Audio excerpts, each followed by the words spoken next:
my dad was a lawyer, and it just, first, I'm terrible at math, so that let out all the sciences. For a while I thought about being a psychiatrist. I thought, oh my gosh, that would be great. Because when I was really young, I read The Three Faces of Eve, that story about the woman who had what they then called multiple personalities. And I loved that. And I thought, well, I'll be a psychiatrist and help people like that. And then my parents broke the news to me that to be a psychiatrist, you have to be a doctor. And to be a doctor, you have to pass ninth grade algebra. So that wasn't going to work out for me too well. And it's just something that's been around all the time, and something my dad had great respect for.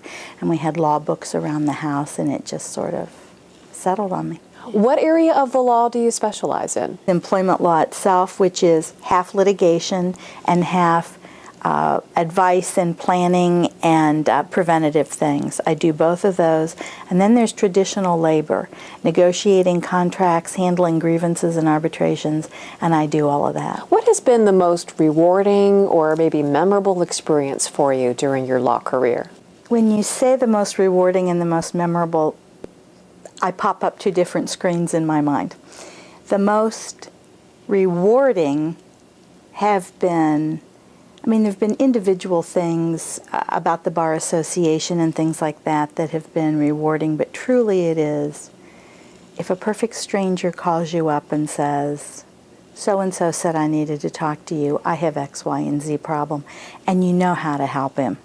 That's truly been the most rewarding. The most memorable, I can think of some cases I have had, and when you're in employment and labor law, it's not dry and it's not boring, and you sometimes get hilarious scenarios.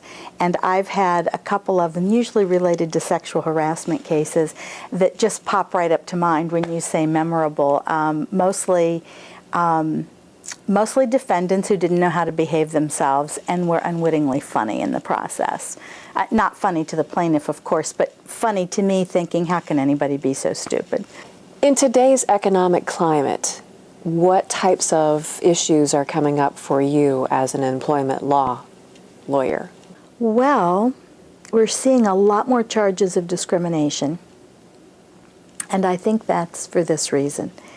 As employers have downsized, there are more people out of a job, and they, take their complaints about having been let go to an administrative agency. So we're seeing lots more charges of discrimination.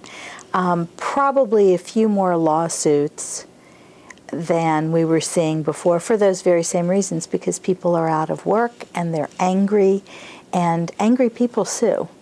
But the thing that I think I have seen the hugest uptick in is release and separation agreements.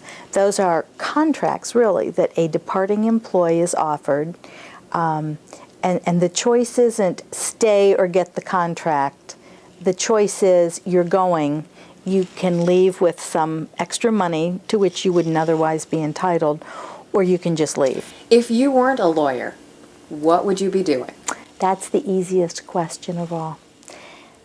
If I could, I would own an NFL team, and I would put my own plays in. But my husband tells me that's not going to work out for us for a couple of reasons.